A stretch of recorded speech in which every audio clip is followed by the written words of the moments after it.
premiers while I was mayor. Different ideologies, different levels of competence, but I've never seen anything like this.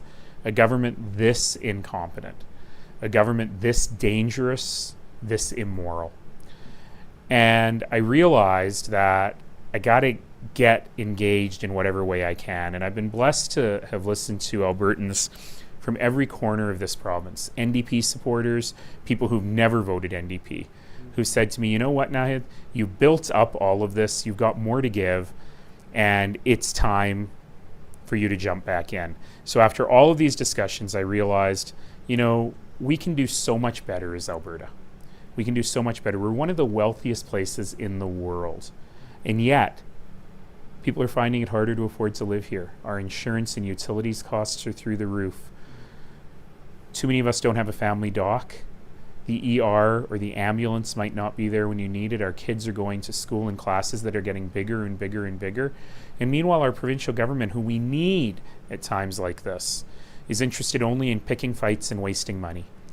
And you can argue that, look, it doesn't matter. We've had bad government in the past. We've got bad government in different orders of government. We move on.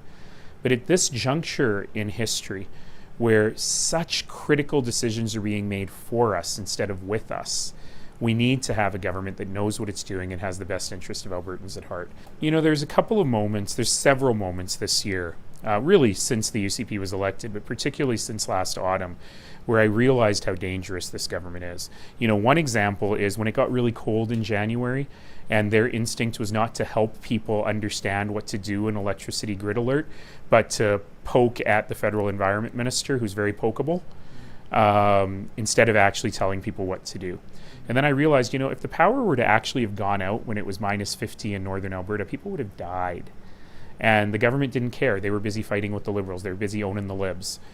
And that made me realize, okay, something's wrong here. The moment with the trans rights thing where I realized, set aside everything you think and feel about trans rights. There's lots to discuss about that issue. But what really happened was you had a government that did polling on which vulnerable minority group can we go after and people would support us. And they chose a tiny group of kids, of children, who already have a huge propensity towards suicide and self-harm.